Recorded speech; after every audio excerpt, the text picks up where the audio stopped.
Baru-baru ini, beredar video kondisi pantai Lawata Kota Bima yang dipenuhi limbah misterius mirip pasir.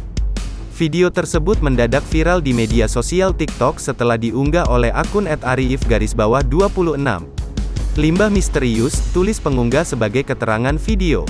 Video viral ini sudah ditonton sebanyak 8,5 juta kali oleh pengguna TikTok. Rekaman video memperlihatkan limbah misterius berwarna coklat mirip pasir memenuhi pantai Lawata Kota Bima. Apabila dilihat dari kejauhan, pantai Lawata seperti berubah menjadi hamparan padang pasir. Arif mengatakan ada informasi yang didapatnya jika di sana terjadi semburan minyak. Tadi ada informasi terbaru yang masuk, ada semburan minyak konon. Makanya kami ingin memastikan, kata Arif. Ketika mesin speedboat melewati limbah misterius mirip pasir itu akan terlihat dengan jelas perbedaannya dengan air laut. Saat dia mati lebih dekat, limbah misteriusnya ada yang berbentuk seperti jeli.